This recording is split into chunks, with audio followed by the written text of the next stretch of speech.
하나님의 음성을 들으십시다. 구약성경 미가서 5장 1절로 4절.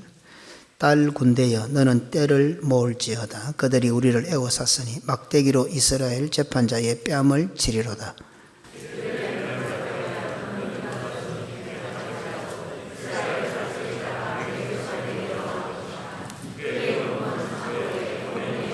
그러므로 여인이 해산하기까지 그들을 붙여 두시겠고 그 후에는 그의 형제가 가운데 남은 자가 이스라엘 자손에게로 돌아오리니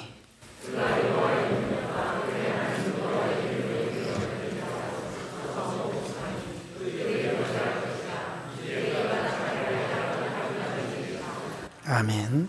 기도하겠습니다. 하나님 아버지, 이제 말씀을 전하겠습니다. 말씀 속에 나타나 있는 하나님의 놀라운 사랑과 구원의 은혜를 체험하는 복된 시간 되게 하시고 하나님의 마음을 잘 풀어 해석하는 시간이 되게 하여 주옵소서. 구주 예수님 이름으로 기도드리옵나이다. 아멘. 미가서 5장은 장차 오실 메시아이신 예수님에 대한 예언입니다. 베들레헴에서 다스릴 자가 나오리라. 예수님의 탄생을 예언하는 말씀입니다. 그런데 여자의 후손이신 메시아의 탄생을 알리는 예언에서 서두로 포문을 여는 말씀이 예사롭지가 않습니다. 1절에 보면 딸 군대여. 예수님의 지금 탄생을 예언하는, 메시아의 탄생을 예언하는 말씀인데 포문을 딸 군대여 너는 때를 모을지어다. 이 시대 때 또 전체적으로 인식 자체가 여자도 아니고 딸로 언급하면서 딸을 군대라고 그렇게 부르고 있습니다. 그리고 한술 더 떠서 말씀합니다. 딸 군대에게 때를 모으라고 말씀합니다. 그래놓고는 이제 대항하는 무리가 기록됩니다. 우리를 대항하는 그들이 막대기로 이스라엘의 재판자의 뺨을 치게 될 것이라고 언급을 하면서 메시아의 탄생을 예언하고 있습니다. 이런 시작을 해놓고 본격적으로 베들레헴에서 다스릴 자가 나올 것에 대해서 성경은 말씀합니다. 예수님의 탄생을 예고하는 서론치고 서두치고는 참 흥미롭고 황당한 말씀입니다. 제일 먼저 딸 군대를 부르고 있습니다. 딸아가 아니고 딸 군대야 라는 부름입니다. 예수님의 탄생을 예언하는 말씀의 서두에서 딸 군대를 소환하는 장면이 참 생뚱맞게 보여집니다. 하지만 장차 오실 예수님께서 여자의 후손이란 사실을 우리가 기억한다면 딸 군대를 소환하고 소집하는 말씀이 그렇게 어색하지는 않습니다. 메시아가 오게 될 것을 예언하면서 딸들로 구성된 군대를 소집하는데 그냥 보면 이상하지만 창세기 3장 15절에 여자의 후손에 대한 구원의 메시지에 입각해서 볼 때에 이 딸 군대는 결국에는 여자의 후손으로 오실 메시아를 바라보는 여자들, 그렇게 쉽게 답을 찾아갈 수가 있습니다. 창세기 3장 15절에 내가 너로 여자와 원수가 되게 하고 내 후손도 여자의 후손과 원수가 되게 하리니 여자의 후손은 내 머리를 상하게 할 것이요 너는 그의 발꿈치를 상하게 할 것이니라 하시고, 여자의 후손을 기다렸던 사라로부터, 어찌 보면 사라가 아브라함이 이제 본격적으로 약속을 받잖아요. 아담에게 하셨던 이 말씀이 아브라함에게 와서 본격적으로 언약으로 이제 제정이 되고, 그 사라로부터 시작했던 그 메시아에 대한 말씀이 메시아를 직접 잉태한 마리아를 거쳐 마리아가 이제 예수를 잉태하게 되죠. 그리고 오늘날 이 자리에 앉아 있는 예수 그리스도의 신부라고 하는 우리들, 교회들까지 연결해 보면 의외로 딸 군대가 많이 모집될 수 있겠죠. 그러니 쉽게 이제 답이 나왔습니다. 딸 군대야 이렇게 했을 때 예수님의 탄생을 놓고 딸 군대를 언급했으니까 메시아에 대한 구체적인 언약을 받았던 아브라함이 아내였던 사례를 필두로 해서 그 뒤를 이어 실제로 2000년 전에 처녀의 몸으로 예수를 잉태했던 마리아를 거쳐서 오늘 그의 신부가 된 우리들까지 그 여자들을 쭉 모아놓으면 제법 많은 군대가 되겠지요.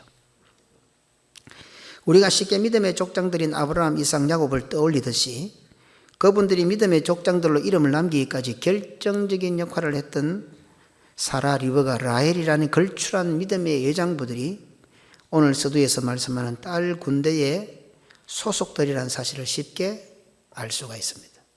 그러니까 초창기 멤버들이죠, 이분들이. 오늘 우리들은 이렇게, 우리는 거의 한 군대가 되어 있지만은, 맨 먼저 하나님께서 사라로부터, 물론 그것을 하와까지 올라가겠지만은, 사라나 리브가나 라헬, 이렇게 언급해 나가다 보면, 이분은 초창기의 일기이기생들이지, 그죠? 아브라함의 아내 이삭의 아내, 야곱의 아내, 사라, 리브가, 라헬. 이 여인들의 이름만 나열해도 남편이 믿음의 조상이 되기까지 이 여인들의 역할과 보필이 어땠는지 우리는 충분히 짐작할 수 있습니다. 우리는 일반적으로 아브라함, 이삭, 야곱을 잘 언급하지만 우리가 어떻습니까? 부부로 살아보니까 우리 남자들이 좀 그래도 걸출하게 교회에서 혹은 노예나 교단에서 한국 교회에 걸출한 이름을 남기고 멋진 일들을 하려면은 그 뒤에는 누가 있어야 되겠어요? 쉽지가 않습니다. 교회의 조그마한 교회 안에도 우리 장로님들이 뭘 하려고 할 때, 무슨 일들을 치고 나가려고 할 때에 곁에 있는 부인들이 별로 이름은 없는 것 같고 표시는 안 나는 것 같아도 집구석에서 한마디 툭 던지면 안 되는 게 잘 쉽지가 않은 문제예요. 그러니 아브라함, 이삭, 야곱만 들어도 그 믿음의 위대한 조상들, 족장들을 보면서 단순히 그들에게 초점이 맞춰져 있지만 그들이 족장이 되기까지, 믿음의 족장이 되기까지 그 곁에 있었던 그 부인들의 역할이 어땠는지를 쉽게 짐작할 수가 있는 거예요. 나의 아도 뒤에 와서는 어떻습니까? 얼마나 가정의 사람들도 많아요. 족장의 아내들에게까지 믿음의 여인이라는 수식어가 붙어 있는 이유는 단순히 이들이 남편에게 잘했다 하는 의미가 아닙니다. 히브리서 11장 가보면 믿음으로 살아는 이 모든 여인들의 앞에는 수식어가 믿음으로예요. 족장들은 한결같이 하나님으로부터 메시아에 대한 언약을 명받고 그 언약을 지키기 위하여 목숨을 걸었던 사람들입니다. 족장들의 곁에서 아내가 되어 보필했던 여인들은 바로 그 메시아에 대한 사명, 구원에 대한 사명을 이루는데 남편 못지않게 어쩌면 남편보다 더 처절하게 목숨을 걸고 남편이 그 사명을 완수할 수 있도록 도왔던 여인들입니다. 우리는 구간 이야기들을 많이 합니다. 아침 일찍 일어나서 아브라함이 이삭을 데리고 모래산 갔다 가니까 마누라 몰래 살짝 갔다고 이야기도 합니다. 그랬을까요, 정말? 하나님께서 약속하신 아들을, 100세에 낳은 아들을 내일이면 산에 데리고 올라와서 죽여야 되는데 그 한평생 살았던 사라가 남편의 그 눈치 못했을까요? 나중에 천국 가서 한번 물어봅시다. 천국 가서. 저는 생각에 사라가 등을 떠밀었을 가능성이 더 많다고 봐요. 사라가 죽은 상태였다면 또 말할 것도 없고 만약에 살아있었다고 한다면 여기는 우리 장로님들도 있고 남자들은 생각해 볼 때 하나님으로부터 직접 명을 받았잖아요. 네 아들 이삭을 통해서 메시아를 주겠다. 그럼 내가 잘못 들은 거지. 100번 잘못 들은 거지. 그리고 들었다 하더라도 맞다 하더라도 아버지가 아들을 주기로 선뜻 나설 수가 있겠어요? 아마 사라가, 믿음의 여인 사라가 아브라함의 등을 떠밀었어요. 그것도 아침에 꿈을 딱 되면은 안 되니까 빨리 가서 떠밀었을 가능성이 저는 많다고 봅니다. 만약에 살아 있었더라면. 일방적인 가정생활에서는 말할 것도 없고 가족의 신앙생활, 교회 생활에 있어서도 아내들의 역할은 거의 결정적입니다. 결정권은 남편이 가지고 있는 것처럼 보이지만 사실 남편의 결정에 99% 영향을 끼치는 사람이 아내입니다. 결정권은 남자가 있습니다. 그런데 그 결정권에 영향을 끼치는 지금은 99%가 아니라 100% 같아요. 99% 영향을 끼치는 사람들이 아내들입니다. 그러면 그 결정은 누가 하는 겁니까? 일상적인 사소한 일은 대부분이 아내들이 알아서 합니다. 식구들의 신앙적인 일들 역시 아내들의 입김이 결정적입니다. 그래서 이런 말이 있습니다. 교회 주방만 조용하면 교회가 조용하다는 말이 있습니다. 무슨 말인지 아시겠죠? 교회 그 식당에 주방만 조용하면 교회가 조용하다 합니다. 그러니까 결국 여자들의 영향력이 대단하다 하는 것을 보여주는 거죠. 남자는 여자하기 나름이라는 말이나 재주는 고민 없고 돈은 주인이 받아간다는 말은 남편과 아내의 역할을 아주 잘 반영한 표현인 것 같습니다. 특히 우리 교회 역사를 뒤돌아 볼 때에 우리 모두는 다 알고 있습니다. 교회의 분쟁 사건 가운데 아내가 버틴 가정은 다 살아남았습니다. 여기도 뭐 아내가 안 그랬으면 갈 사람 있었겠죠. 그런데 아내가 탁 버틴 사람들은 다 살아남았습니다. 남자가 음흉하여 반역을 꾸미다가 뱀의 미혹에 선악과를 따먹은 사람들도 있지만은 대부분이 그 시대 때 말 많고 시끄럽고 교만하고 골치 아픈 아내를 둔 남편들은 두말할 것 없이 교회와 목회자를 반대하고 불신앙 편에 섰습니다. 이렇게 볼 때 교회를 어지럽히고 혼돈에 빠뜨리고 시험에 들게 하는 것은 겉으로는 남자들처럼 보이지만 실상은 그 중심에 여자가 있습니다. 창세기 2장 18절입니다. 여호와 하나님이 이르시되 사람이 혼자 사는 것이 좋지 아니하니 내가 그를 위하여 돕는 배필을 지으리라 하시니라. 무슨 말씀입니까? 하나님께서 말씀하시는 돕는 배필은 일상적인 아내의 사명을 뛰어넘어 구원을 이루는 일에 돕는 아내가 된다는 뜻입니다. 반대로 아내의 사명을 돕는 배필의 사명을 잘 감당하지 못할 때는 그냥 부족한 아내라는 의미 정도를 뛰어넘어 구원을 이루는 데 방해가 되는 구원을 반대하는 아내가 된다는 뜻이 됩니다. 그래서 장로님의 아내 되신 분들 정신 딱 차려야 됩니다. 정신 딱 차려야 됩니다. 그냥 내 남편이니까 함부로 하면 안 됩니다. 주를 사랑하듯이 사랑해야 되고 존경해야 됩니다. 여러분들이 하는 말 때문에 교회의 구원 역사를 방해할 수가 있습니다. 그만큼 중요합니다. 우리가 20년 전에 체험했잖아요. 그죠? 그리고 장로님들, 아내들뿐 아니라 집사님들, 또 젊은 성도들, 집안에서 아내 된 자들이요.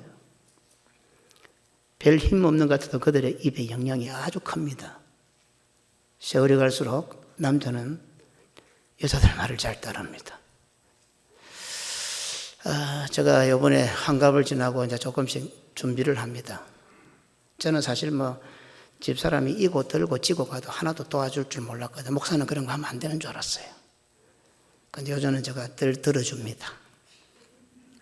보따리도 한 번씩 들어주고. 처음에는 참 어색합니다. 너무 놀라서 고마워하고 감격해 하더만은 한 이틀 지나니까 이제 안 들어주나 이라는 눈으로 고마운 거는 다 갚고 이제 당연히 들어줘야 되는 것으로. 근데 그걸 해야 될 것 같아요. 이제 조금 이따 은퇴하고 나면은 못 자겠어요. 같이 살아야 되니까. 또 가만히 들여다보면 아내들이 하는 말이 굳이 틀린 말이 별로 없어요. 남자들은 막 바깥에 일을 하고 이러다 보니까 정확한 분석 경계가 좀 부족하거든요. 또 저 같은 스타일은 좀 불도저 같아서 좀 듣고 좀 넣어가지고 좀 조금 생각해보고 좀 소화시켰다가 나오면 되는데 들으면 바로 남들은 좋은 추진력이 있다 하는데 그러다 보니 참 허점도 많고 실수가 많은 거예요. 거의 다 아주 기본적인 가정은 남자가 감지르고 하는 것 같아 결국은 아내들의 역할이 아내들의 영향력이 결정적입니다. 남편 말 안 듣는 것 같죠? 아니면 다 듣습니다. 지난주에 제가 설교할 때 천사가 오르락내리락 하는 걸 했죠. 그것도 집사람이 지나가면서 말하는데 그게 또 설교에도 들어간다니까 그게. 영향을 받는 거예요. 그렇기 때문에 그냥 일상적인 내 남편으로 생각하지 말고 교회의 직분을 받은 성도들의 가정은요. 그리고 앞으로 7명의 집사가 세워질 건데 그 집사의 아내가 될 후보에 있는 아내들은 잘 생각하세요. 결정적인 역할을 하게 될 때 내 남편이 어떻게 해요? 하나님의 구원 역사를 이루어가는 위대한 인물이 될 수 있도록 영향력을 끼쳐요. 자꾸 태클이나 걸지 말고. 그래서 저는 교회에서 딱 문제가 일어나고 혹시 남자들이 좀 이런저런 이야기가 들리면 항상 그 아내의 상태를 먼저 봅니다. 제가 뭐 아버지 뱃속에서부터 뭐 아버지 들리서 목사가 되었는데 눈치 저를 속이려 하지 마십시오. 세상 말로 귀신을 속여도 저는 못 속입니다. 핑계 아무리 대도 저한테 안 통합니다. 일반적으로 탁 문제가 터지면은 그 아내들을 탁 봅니다. 아내들 딱 보면 괜찮다. 목사님 안 되겠네. 걱정하지 마라. 딱 그 안에 보면 얼마 안 가면 바로 돌아온다. 아내들 심각한데 이거. 심각한데. 딱 100%입니다. 100%. 99%도 아니고. 이게 우리가 그리스도의 신부들이잖아요. 그렇기 때문에 영향력이 있는 거예요, 이게요. 오늘 여기 있는 여인들, 특별히 여인들은 이런 의미를 잘 파악해야 돼요. 그냥 내 기분, 내 감정이 아닙니다. 교회의 구원 역사를 가로막게 되는 겁니다. 돕는 배필을 잘하면 구원을 돕는 메시아를 향해 나아가지만 돕는 역할을 잘 못할 경우에는 메시아가 오는 길을 막아버려요.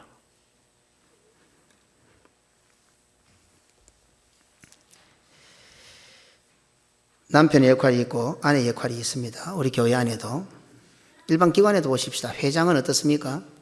남편의 역할입니다. 부회장은 뭐라 그럽니까? 회장을 잘 보필하여 항상 부회장의 그 사명이 어디든지 그렇습니다. 부회장은 회장을 잘 보필하고 아내와 같지요. 부회장은 회장을 잘 보필해서 그 기관을 구원으로 인도하는 역할을 하는 자입니다. 이것이 교회와 교회 속에 있는 기관의 핵심입니다. 물론 친교도 있습니다. 월별마다 행사나 사역이 있습니다. 하지만 교회와 그 속에 있는 모든 기관의 최종적인 목적은 구원입니다. 당회로 비롯해 저 영아부까지 최종적인 목적이 구원이 아니면 아무 의미가 없는 모임들입니다. 불필요한 모임들이에요. 핵심은 구원이에요. 핵심은 복음이고요. 핵심은 예수 그리스도예요. 예수 그리스도를 제쳐놓고 무슨 기관이 필요합니까? 아무 필요가 없죠. 그건 세상에 가면 되나? 자기 취미 따라 자기 좋아하는 사람들끼리 모이면 되잖아, 가서. 교회까지 와서 뭐 자기 취미 따지고 자기 뭐 일 따지면 안 되지. 핵심은 예수 그리스도고 주의 몸된 교회를 통한 그리스도의 구원 역사가 핵심이지 모든 기관은요. 구원이 없는 모임은 세상입니다. 돕는 배필의 역할, 돕는 배필의 사명은 구원과 직결됩니다. 단순히 두 사람이 불화하고 싸우는 것처럼 보입니다. 단순한 원망 불평처럼 보입니다. 교회 속에서의 크고 작은 원망이나 불평과 불화는 구원의 길에 방해물이 됩니다. 구원의 길에 방해물이 됩니다. 성도의 신앙생활에 방해가 되는 거죠. 전에 우리 교회 어려울 때에 당회하고 장로들이 빨리 안 들어가면 교인들이 불안했죠. 그래서 당회원들은 잘 지내야 돼요. 얼굴이 늘 밝아야 되고 당회원들 얼굴이 굳어 있으면 성도들이 불안한 게 신앙생활에 방해되잖아. 그게 방해라. 그게 방해라. 그래서 나는 우리 장로들 좋아하려고 노력을 많이 해요. 또 좋으신 분들이지만 그런 아픔들을 겪어봤잖아 우리가.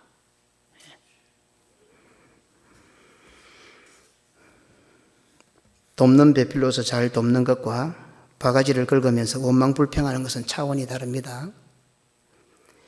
충고하고 조언하고 충언하는 것과 비판하고 지적하고 원망하고 불평하는 것은 차원이 다릅니다. 저는 이야기를 참 잘 듣는 사람입니다. 우리 강 장로님 잘 아실 거예요. 저는 교단적으로 많은 사람이 저한테 와서 이야기를 합니다. 언제든지 열려 있습니다. 후배들 아니라 시찰이나 노예 장로님들도 교단의 장로님들도 어떤 이야기들도 가지고 와서 이야기합니다. 어떤 때는 제가 얼굴이 화끈한 정도로 가지고서 이야기합니다. 그러나 그 중심이 저를 위한 이야기들이기 때문에 저는 거의 한 번도 그런 말씀을 할 때 내가 화를 내본 적이 없는 것 같아요. 얼굴이 벌개지긴 하지. 듣기 거북한 이야기를 할 때는. 그런데 가만히 들여다보면 저를 위한 이야기거든. 그랬구나. 내가 참 부족했던 것 같습니다. 그러니까 제가 대학을 탁 일하면 제가 더 또 존경스러운가 봐요. 누구든지 우리 대학부 학생들이나 청년 학생들도 누구든지 언제든지 오세요. 목사 앞이라고 늘 좋은 말만 할 필요 없어요. 정말 교회를 위하고 목사님을 위하고 어떤 충고도 어떤 충언도 항상 할 수가 있어요. 그러나 비판하고 지적하고 원망불평하는 말은 안 됩니다. 차원이 다릅니다. 그게. 충고나 조언과 충언은 혹 그 순간엔 듣기 극복하고 오해할 수 있어도 결국에는 서로를 유익하게 하고 구원의 길을 더욱 단단하게 하기 때문입니다. 적어도 저는 그렇게 늙어가려고 노력합니다. 옹졸하지 않으려고. 왜? 사람마다 보는 각도가 다 다르거든. 내하고 다르다고 해서 그 사람이 죄가 아니잖아요. 내가 못 보는 것도 봐줄 수 있잖아요. 목사님 그렇게 하는 것보다 이렇게 하는 게 어떻습니까? 저는 1000번이고 10,000번이고 받아들일 수 있어요. 수용할 수 있어요. 우리 교육자들이나 물어보세요. 목사님 합시다 하면 내가 입에서 단 한 번이라도 하지 마라 소리지 한 적이 있는가? 저는 좀 그래 늙어가려고. 옛날에 저는 아버지한테 꼼짝을 못 했거든. 막 감함 지르면 막 아닌데도 무조건 무릎 딱 꿇고 앉아갖고 땀 팍 흘리면서 억울하지. 나는 그래 살았는데 나는 그래 못하니까. 근데 그게 뭐 잘하는 건 아니잖아요. 그죠? 저는 좀 멋있게 늙어가려고 노력을 합니다. 환갑이 지나니까 제가 설교를 조용하게 하지요. 좀 멋있게 보이려고. 뭐랄까 암지를 쌓고 그래 젊을 때는 하는 게 이제 좀 중후하게 늙어가려고. 그러려고 노력을 하는데, 그죠? 서로 노력을 해야 돼요. 원망, 불평하고 비판하며 불화를 조성하는 것은 그 순간에는 마치 나를 위하는 것처럼 달콤하게 보여도 결국에는 서로를 불행하게 만들고 구원의 길에 방해가 된다는 사실을 잊어서는 안 됩니다. 창세기 3장 4절로 5절에 뱀이 여자에게 이르되 너희가 결코 죽지 아니하리라. 너희가 그것을 먹는 날에는 너희 눈이 밝아져 하나님과 같이 되어 선악을 알 줄을 하나님이 아셔. 괜찮다. 너를 위한 거다. 네가 하나님처럼 될 거다. 아주 달콤하죠. 원망과 불평, 불화와 미혹은 뱀처럼 항상 이중적인 얼굴로 접근합니다. 성도는 이중적이 되면 안 돼요. 가식적이 되면 안 돼요. 그래서 저 주변에 있는 분들이 그렇게 저한테 충언을 많이 합니다. 목사님은 너무 속에 있는 말을 많이 하십니다. 우리 성도들 어떻게 볼지 모르겠지만 교단의 목사 장로들이 다 그리 이야기를 해요. 저보고. 저는 그래요. 나는 뒤통수 맞을 때까지 믿는다.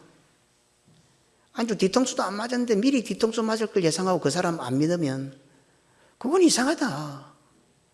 나는 뒤통수 맞으면 그 사람 내가 실망하고 뒤통수 때릴 때까지 내가 믿었기다. 내가 내 인생의 좌우명이다.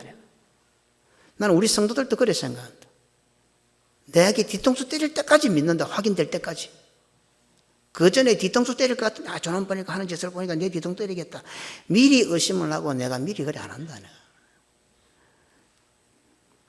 그래서 부족하지만 뭐 다른 칭찬은 별로 없어도 교단에 나가면 김경은 하면 의리의 사나이입니다.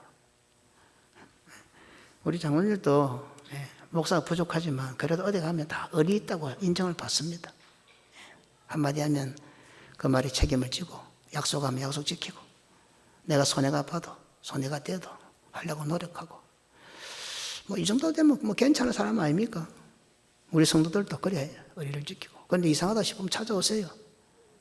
목사님 그래 하는 것보다 이러는 게 좋겠습니다. 목사님 그런 말이 너무 좀 급한 것 같습니다. 그렇지요. 아이고 장로님 고맙습니다. 대답은 좀 조심할게요.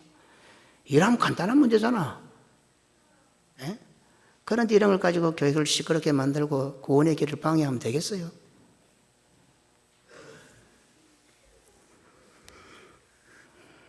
원망과 불평은 의리와 약속을 저버리게 합니다. 사람을 가볍게 여깁니다. 결국은 어떻게 됩니까? 자기 자신을 함부로 남을 함부로 취급하는 사람은요, 자기 자신을 내가 직접 들었어요. 아이씨, 지옥 가도 좋다마. 아니다. 어떻게 성도가 이런 말을 해요? 그죠? 결국은 자기 자신을 우습게, 자기 자신을 그렇게 취급해버리는 거예요. 이 사탄의 미혹은 이렇게 무서운 거예요. 그래서 성도들이 간혹 그래요. 제가 좀 신경을 쓰고 하면 우리 성도들이 장로님들 오셔가지고 목사님 너무 신경 쓰지 마세요. 별거 아닙니다. 다 세상에 바람 불었다가 바람 거치고 풍랑이 일다가 좋아지고 또 어때 비 온 뒤에 땅이 굳어지고 막 더 좋으려고 그럽니다. 목사님 신경 쓰지 마 있어. 저걸 위로를 해요. 위로를 해. 어떻습니까? 사춘기에 있는 자식들이 객길로 나가고 탈선하고 마약을 하고 무서운 짓을 하면 그래 뭐 그럴 때인데 그냥 그렇게 넘어가는 부모가 있습니까? 더더욱이 교회생활, 신앙생활은 그 끝이 구원과 직결되어 있기 때문에 단순히 논리적인 것이 아니라 훨씬 더 심각하고 중요한 실제적인 문제가 되는 겁니다. 선악과 한 번 따먹은 그것만 보면 별것 아닌 것처럼 보이잖아요. 수많은 열매들이 있는데 뭐 한 번도 안 먹었는데 뭐 그게 크게 문제가 되겠어요. 하지만 그것이 온 인류를 죄와 사망과 지옥의 나락으로 떨어지게 만들어 버렸잖아요. 그러니 목회자가 교회를 바라보는 것과 성도들이 교회를 보는 시각은 차이가 있습니다.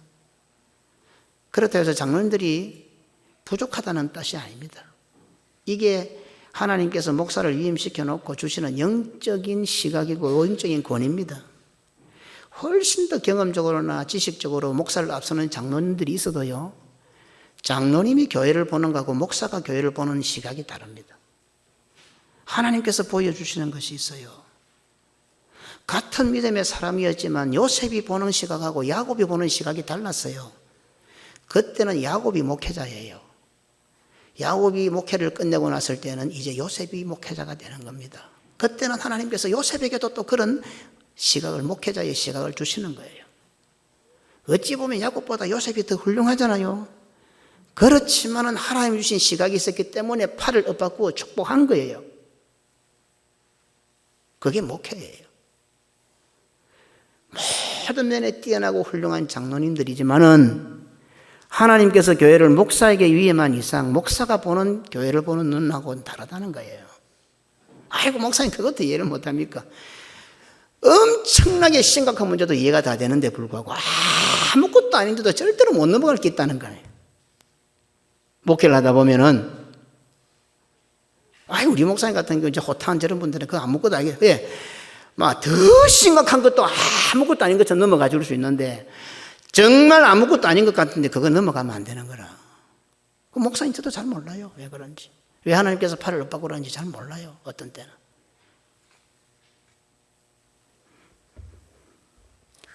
그래서 대부분의 목사들이 간이 안 좋아지고 빨리 죽습니다.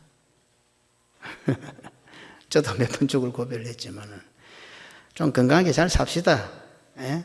간 나쁘게 만들지 말고 서로 예수 그리스도의 신부들이 바로 우리들입니다. 그러니 성도에게 있어 최고로 중요한 존재의 의미와 가치는 돕는 배필이 되는 겁니다. 돕는 배필의 사명은 여자의 후손을 잉태케 하는 구원의 그 목적이 있습니다. 좀 제발 잊지를 마시기 바랍니다. 예, 이런 방법도 있고 저런 방법도 있고 뭐든 있을 수가 있습니다. 그러나 그것이 구원과 상관없으면 좋은 방법이면 뭔 소용이 있습니까? 교회 안에 방법이 좀 안 좋고 마음에 안 들고 이게 뭐 절차가 안 맞는 것 같고 엉망진창인 것 같아도 결국에는 구원의 역사가 일어나고 주께서 분부하신 성교의 사명이 이루어지면 하나님께서 우리와 함께 계시는 것이 눈에 보이면 하나님의 은혜가 있는 것 같으면 성도가 감사한 마음 그럼 됐잖아. 그러면 오만 절차 바르게 다 맞추고 다 따라 했는데 하나님의 이런 일이 나지 않고 하나님께서 인정하지 않고 구원의 역사를 성교 안 하고 하면 뭐 할 건데 그 교회 그거.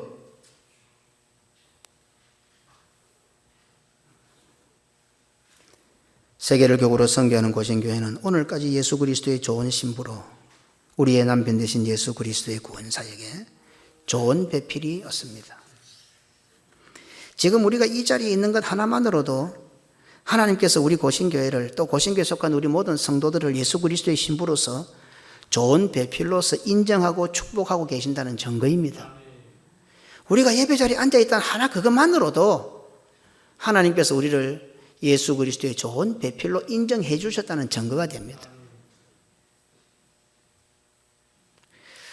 올해 우리 10월 달까지 선교비가 한 1억 6천 정도 나갔어요. 제가 연구기관 하면서 재정부에 물어보니까 그때까지 한 1억 6천 정도 나갔더라고요. 그러면 이제 회장님 갔다 오셨으니까 한 2천만 원 더 나가야 될 거고 올해 아마 선교 결산이 한 2억 정도 될 것 같아요. 우리 교회 정도 수준 되면요 2억이 1년 예산입니다. 그래요. 그래요. 돈 내란다고 돈 냅니까? 돈 내란다고 돈 낼 빽에서 내 매일 돈 내라 할게. 성도들이 형편이 안 되는데 어떻게 돈이 나옵니까? 그냥 일반적인 통계예요. 우리 교회 수준은요, 2억 정도면 1년 예산이에요. 그런데 올해 우리 교회가 나간 선교비가 2억이에요. 더 들어갈지도 모르겠어요. 물론 오늘 중간중간에 교회 짓는다고 특별 헌금하신 분들이 좀 있습니다. 그리고 워낙 이번에 네팔이 힘들어서 중간중간에 기관이나 개인들이 좀 특별 헌금들을 하셨고, 오늘 또 누가 또 이렇게 들고 왔어요. 참 받기가 힘든 분들이 들고 와요. 정말 생활이 어려운 분들이 들고 와요. 이런 것들이 모이니까 올해 한 2억 정도 나간 거예요. 한번 보세요. 둘러보세요. 우리가 2억 낼 만한 사람 누가 있는 거예요, 여기에 지금. 목사가 일을 하면 숨이 탁탁 막혀요. 성도들 사정 다 아는데, 내가. 그래서 우리 주길자 권사님이 1,000만 원, 그동안 헌금을 하고 싶었는데, 그전에도 제가 기억하기에 감상금 하신 적이 한번 있었어요. 아마 기억이 나는데. 그런데 갑자기 돈이 1,000만 원 입금이 턱 된 거예요.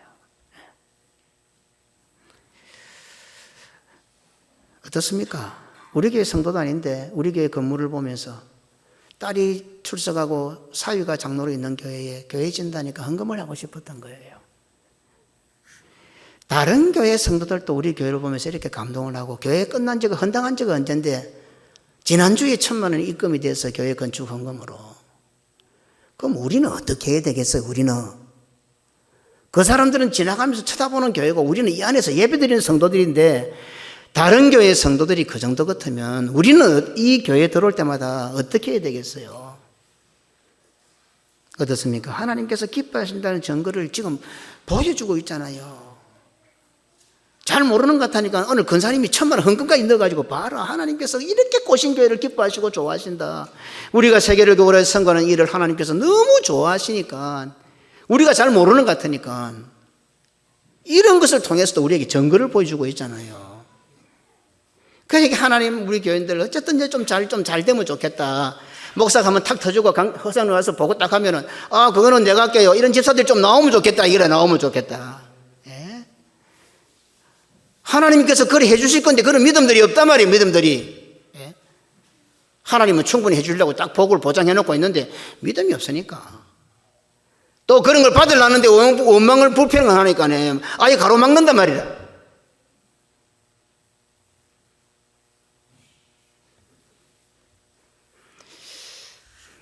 아내가 남편에게 하는 똑같은 말을 고치고도 현숙한 얘기라고 표현하기도 하고 바가지 긁는 얘기라고도 표현할 수가 있습니다. 남편에게 똑같은 말을 하는데 남편이 들을 때에, 아, 내 아내가 참 현숙하구나 라고 들릴 수도 있고, 이 또 바가지 긁래 라고 들릴 수, 똑같은 말인데도요, 그리 들릴 수가 있는 거예요. 말 한마디로 천냥빛을 갚는다고 합니다. 이 말은 성도가 예수 그리스도를 나의 구주로 믿는다고 고백하는 말 한마디로 구원을 얻고 천국에 갈 수 있게 되었다는 뜻이 분명합니다. 우리가 예수 믿습니다, 나의 구주를 믿다 한마디 가지고 구원을 얻게 되고 천국, 이거는 말 한마디로 천냥빛, 만냥빛을 갚는 거예요. 이렇게 성도의 말에는 능력이 있고 권세가 있습니다. 우리 존재가 별거 아닌 것 같아도 예수님 나의 구주를 믿습니까? 한번 물어보자. 예수님을 나의 구주로 믿습니까? 그 말 한마디가 천국에 간다니까. 이게 얼마나 능력이 있는지 몰라요. 성도의 말 한마디가, 입이. 그런데 이런 성도의 입에, 이런 능력과 권세가 있는 입에 원망과 불평이 걸려 있으면 어떻게 영향이 되겠어요? 아멘 하면 천국이 보장되고 아멘 하면 구원이 보장되는데, 이런 능력 있는 입에다가 원망을 걸치고 불평을 걸치니까 그 악영향이, 그 곰팡이가 얼마나 득세를 하겠어요. 그러니까 성도가 볼 때는 별거 아닌 것도 목사가 볼 때는 심각한 거, 안 되는 거예요, 이거는요.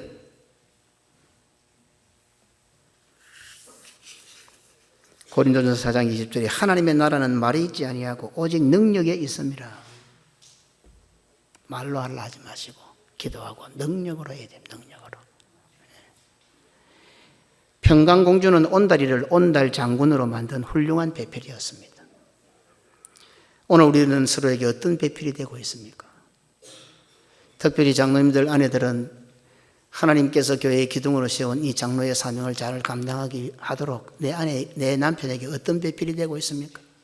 예? 남편들 좀 시원찮고 온다리 같이 볼 수도 있습니다. 그럼 장군으로 만드세요. 믿음의 대장부로 만드세요. 태풍이 불어도 안 흔들리는 믿음의 대장부로 만들어 보세요.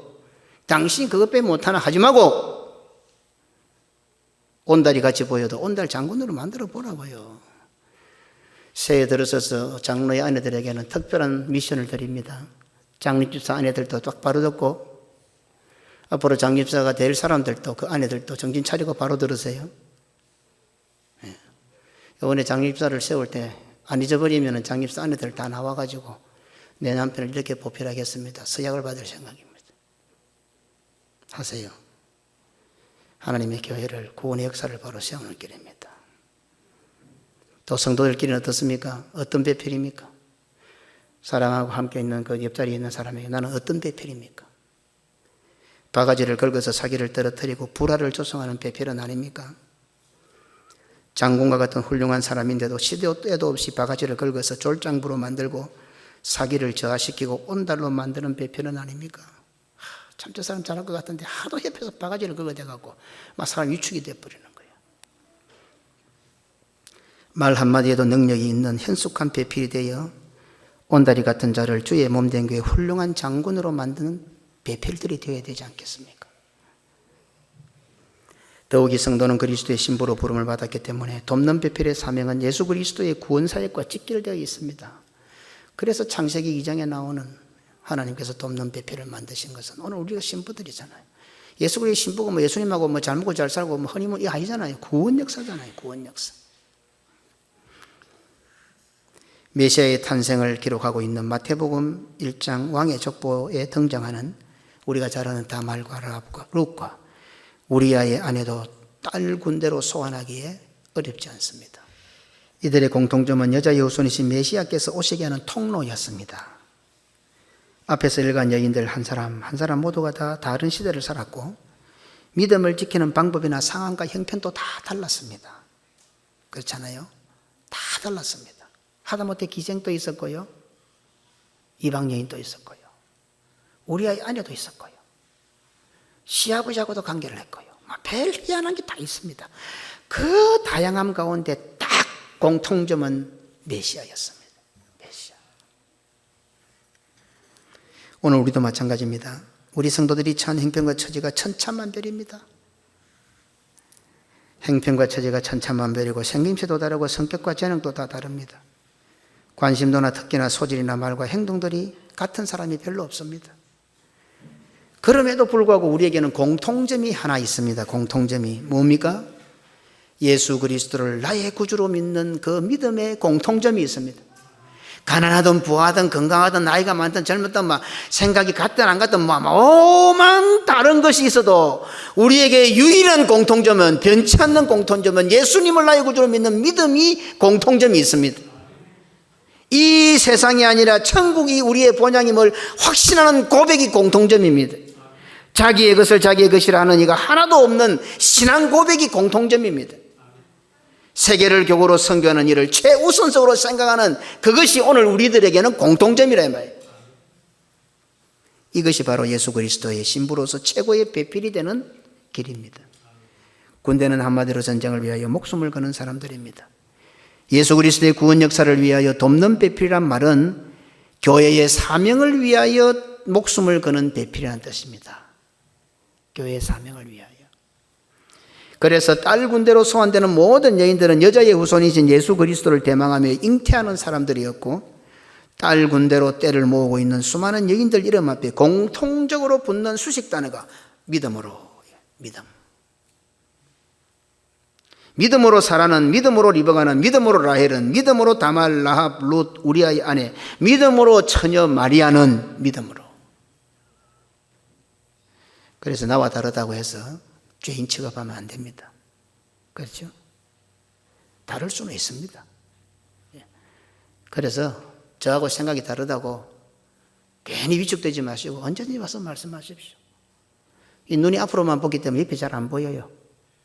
그래서 옆에서 보이는 것도 말씀해 주시고. 그러나 변치 말아야 하는 것은 우리의 믿음이고 변치 말아야 하는 것은 주의 복음을 위하여 선교를 위하여 최우선점에 두는 거고 변치 말아야 하는 것은 이런 예배의 공동체로 모여 하나님의 은혜를 삼하고 천국의 하나님의 사랑을 누리는 이것을 깨트려서는 안 된다는 거죠. 오늘 성경은 우리 고신교회 성도들을 향하여 딸군대여 이렇게 부르고 있습니다. 그렇다면 오늘 우리들의 이름 앞에도, 고신교회 이름 앞에도 믿음으로라는 수식어가 붙을 수 있겠습니까? 오늘 나에게는 믿음으로 배장로는, 믿음으로 강장로는 이것보다 더 큰 거 없잖아요. 그죠? 나중에 주 앞에 갔을 때에 뭐 이 땅에서 잘 먹고 잘 살았다, 뭐 그게 크게, 그래, 믿음으로 배장로는 아들 같은 목사에게도 묵묵하게 순종하고 기도하고 잘 따랐다. 이것보다 더 큰 배장님의 유료가 있겠습니까? 믿음으로 강권사는 참 남편을 기도하며 잘 보필하고